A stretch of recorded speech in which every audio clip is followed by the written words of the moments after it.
This search party's got a 15-minute video on Russia's creepy sports farms. They made like some insane sports gambling farms, and I want to watch this. This is called sub-soccer. I've been watching it nearly every day for weeks. Not because it's thrilling, it's not, but because of this guy with the orange shoes. He played in a game on April 3rd, then another the next morning, and another right after that.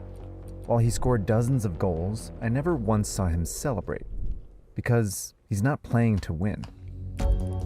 Neither are these people playing cricket, basketball, volleyball, water polo, tennis, and table tennis.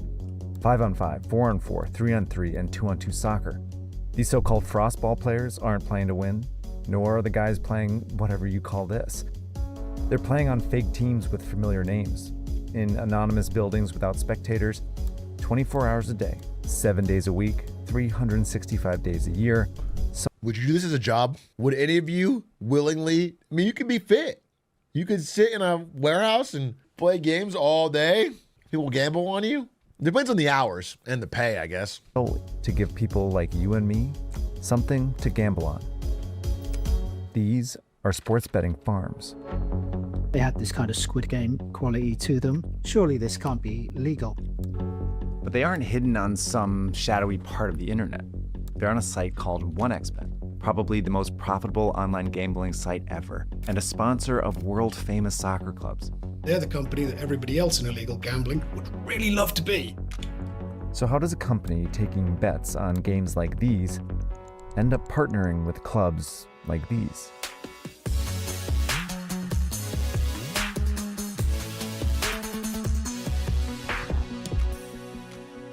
The music.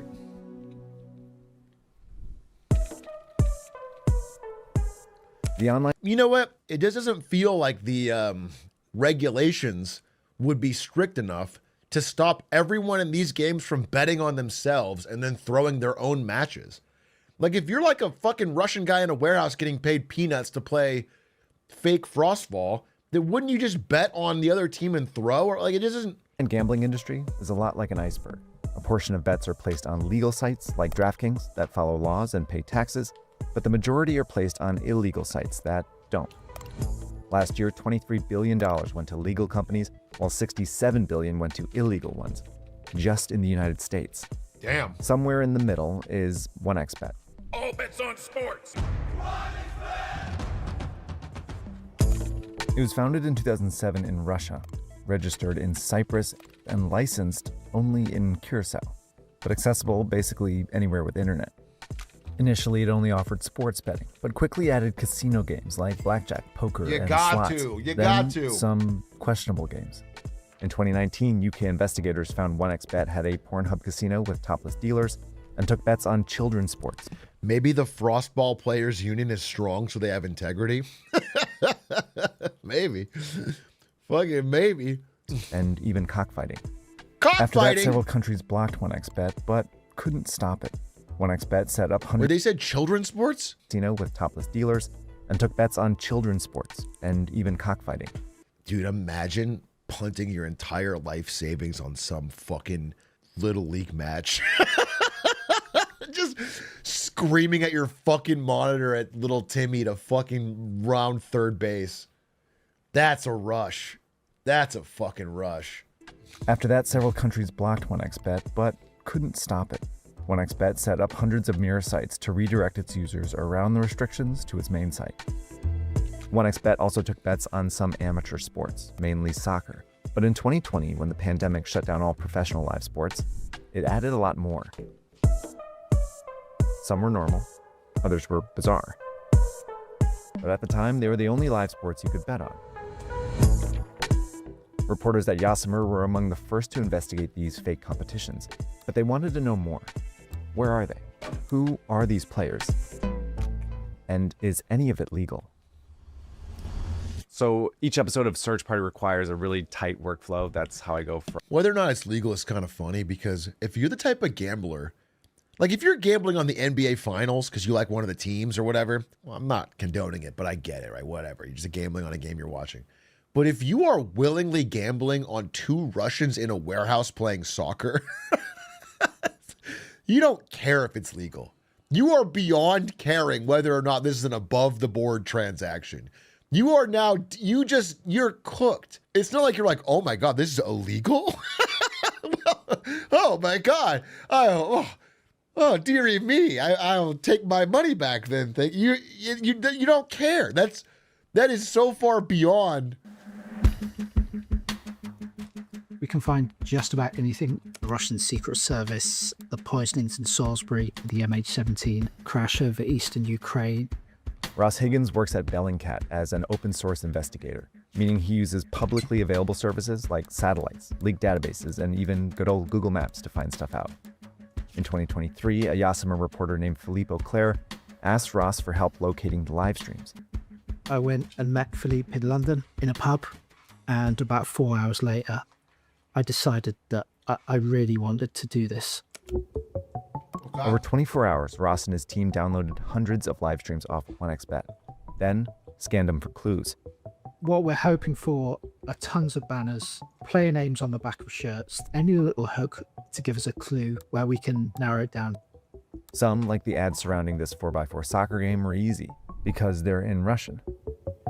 Ross's team uploaded a screenshot to the Russian search engine Yandex and did a reverse image search, which turned up this photo. These roller doors match.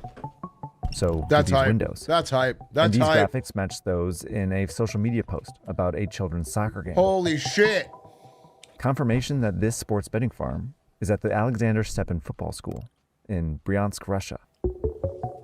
We figured out it was kind of curtained off into 3 sections because balls were being kicked into other people's games and stuff, and all of a sudden a 2-year-old just toddles on to the pitch.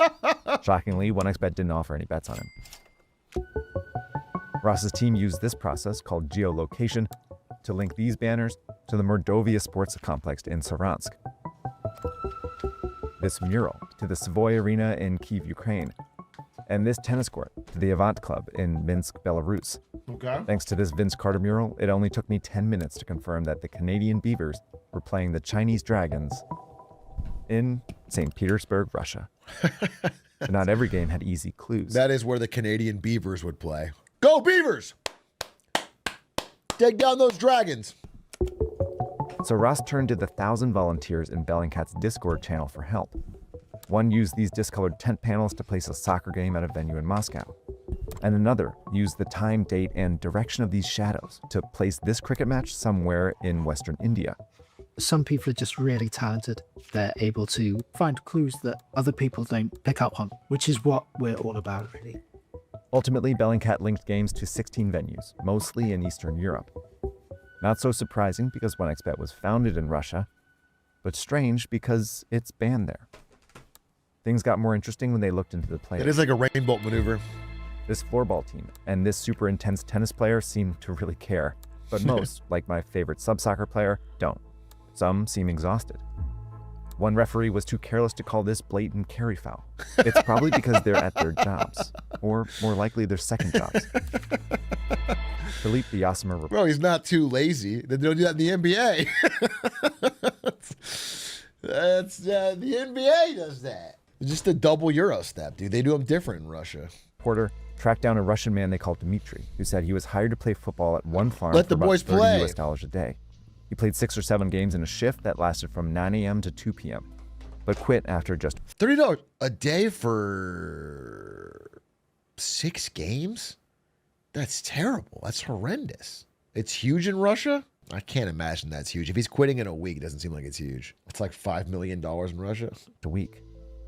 Generally speaking, we're talking about people who just want a job for I mean, I played basketball for 5.5 hours yesterday. Played a long ass amount of basketball, and nobody from Russia paid me shit. But I did illegally bet on the games, and then I elbowed Aiden really hard so he would drop the ball so he would lose because I bet on the under for his team. Is that a crime to defraud your friends for money? Or is it just fun times? a few weeks. It sounds like a lot of fun, and I guess for some of them, the reality hits home fairly quickly, and they don't last very long. Dmitry said games were scheduled around the clock, 7 days a week, and Ross's team counted 1,297 short football games over 24 hours. That's That's crazy. nearly 500,000 games a year of just short football. That's crazy.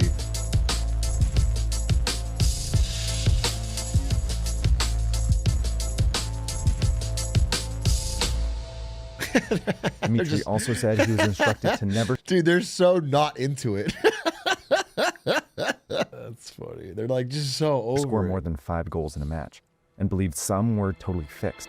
Do you have any sense that these games are rigged? I'm not sure exactly what the purpose of rigging these games would be so much. What we've been told is that the main purpose of these games is that they're just a very fast turnaround. And it's just this relentless grind to get as much cash out of you as they can. What's wrong with that? It's possible that not every player is being paid, though.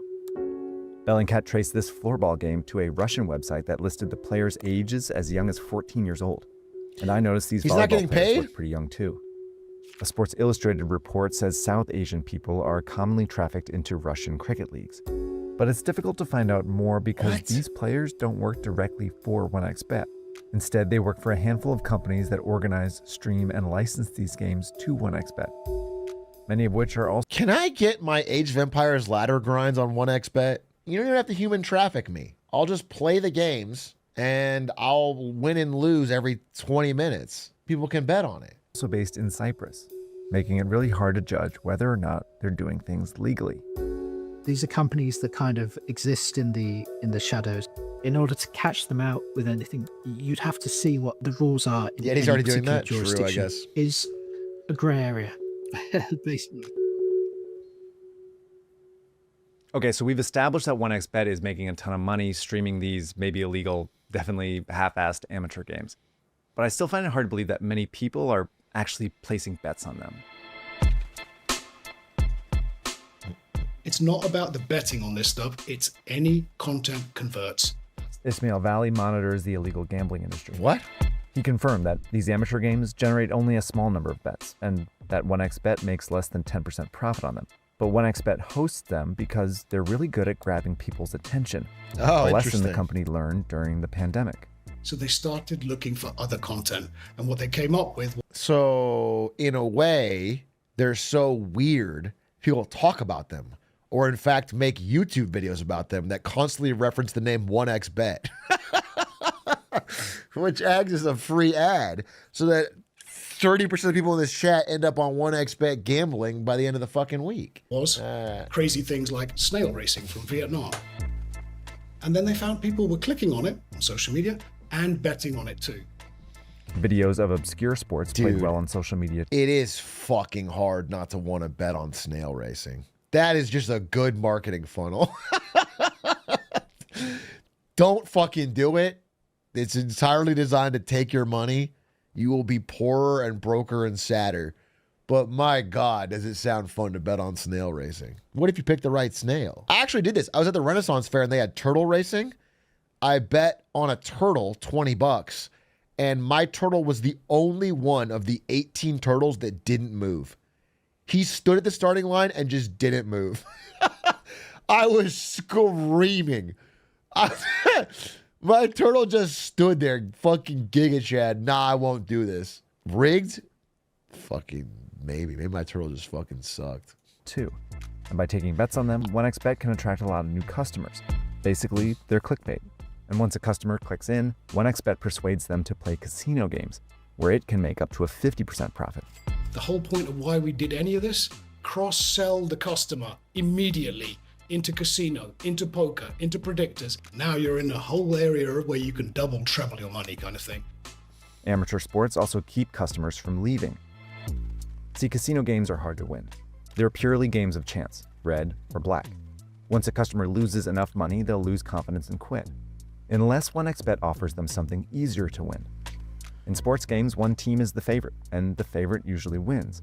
So having sports betting is a way to give a customer their confidence back and keep them gambling. The more niche the sport, the more addictive it That's is. crazy. You'll get a certain That's crazy. Betting on the favorite to win, they win and thinking, damn, I'm good at this betting shit. Damn, I'm a confident gambler because I figured that shit out. Time to hit the tables. I bet on the 1 seed to beat the 32 seed and I was right. That means I can break the game of roulette. Type of customer who gets very particular about, I'm really good at that cockfighting stuff, I'm really good at snail racing and children's basketball. So I want more of that content because you feel safer with it. I mean, to me, it feels predatory, right? Yeah, I mean, traditionally, Dude, the idea that I'm really good at snail racing is so funny. What if there is a guy that's good, studied snails his whole life, and he can instantly spot through a grainy camera whether a snail has that fucking X factor, whether that snail can really haul ass, and they're just cleaning up that fucking spiral? That's a fast ass snail. Yeah, bro. I mean, maybe in gambling, you need to have some knowledge of the sport. How can you have knowledge of table basketball? the snail sniffer. I mean, I guess what would really happen in the real world is if you got more than like 6 right in a row or 3 right, they just ban you. Or between 2 random teenagers in a warehouse somewhere in St. Petersburg. It's kind of taking all the fun and sporting element out of any of this.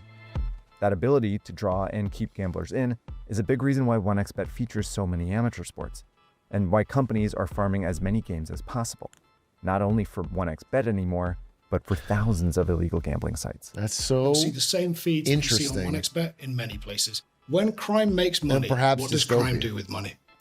More crime. He called it. He called it. So the internet Incentives, has made it baby. easier than ever to set up an illegal gambling shop. And as shady as they are, it'll be a hard problem to fix.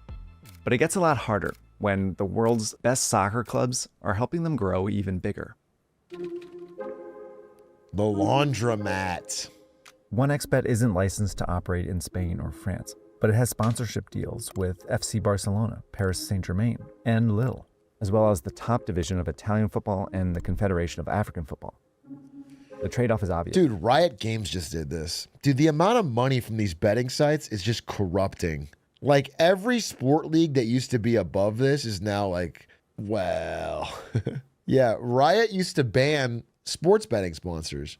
But now that League of Legends esports isn't doing as well, and sports betting is doing incredible, Riot just said, yeah, we're going to do it, but we're going to do it right. We're going to have ethical sports betting ads. It's like all the esports teams that are like, listen, we're going to take Saudi Arabian money and we're going to, but we're going to do it ethically. We're going to go out there. We're going to see what's what. We're going to take the money. 1xBet can offer these organizations more money than anyone else, and these organizations can put 1xBet's brand in front of more fans than anyone else. As long as I don't get it, bro. If there's that much fucking cash being waved at your face from a stupid, what really gets me is the hypocrisy of them being like, we're doing it in a different way. We're gonna push gambling on kids, but what we're doing is different. That's what frustrates me. But the clubs and leagues seem to be ignoring the growing list of controversies surrounding 1xBet and not asking many questions about it. On Barcelona's website, the club's vice president calls 1xBet a benchmark brand, right above a quote from a 1xBet spokesperson who calls Barcelona a reliable partner. Ross's team looked up this spokesperson named Alex Summers and found this headshot, which actually belongs to a journalist at CNN. This is something FC Barcelona could have easily figured out. What I don't understand, It's a fake headshot, or is perhaps Alex Summers of 1xBet secretly undercover at CNN? Maybe it is him. Maybe he's pretending it's a fake headshot. Or Alex Summers has been looking for his long-lost twin his whole life, who was separated and sent to Russia as a child, and now through this article gets to be reunited with his twin brother, and they can talk about their different lives. Easily figured out. That's what beautiful. I don't understand is that surely these football clubs must have some form of due diligence. So who are they speaking to that the public can't get hold of? It all seems to me to be very cloak and dagger. And it's happening all over the sport, more than ever. In 1999, one club in the English Premier League had a gambling company sponsor on its shirt. In 2025, 11 do. Gambling companies are also the most common shirt sponsors of clubs in the Champions League and the FIFA Club World Cup. They also pay millions to advertise on fields and TV broadcasts. Many of these sites operate in the same gray area as 1xBet, but it's easy for them to obtain a license in, say, the UK, sponsor a Premier League club, and get promoted all over the world, even in places they're banned. Right. Illegal gambling is laundering its money through soccer, and it's coming at a steep cost for the sport and for its fans. crime has gone full circle on this to basically say, you know, Yeah, I mean, the biggest cost I would say is that every sports fan is too rich now. I just feel like I don't watch that much sports, but all my sports fan friends are like, they're just so fucking loaded because they keep making so much money on gambling. It makes me feel less than. just corrupting sports by offering everybody tons of cash here. We're also corrupting it by just bringing you stuff that you think is sports, but it's not sports. We made it all up. All right, thanks so much for watching. That's our Good video! Good video, good video, good video, good video, good video. Thanks, Search Party, for making that video. A little dystopian, a little spooky, but fun nonetheless.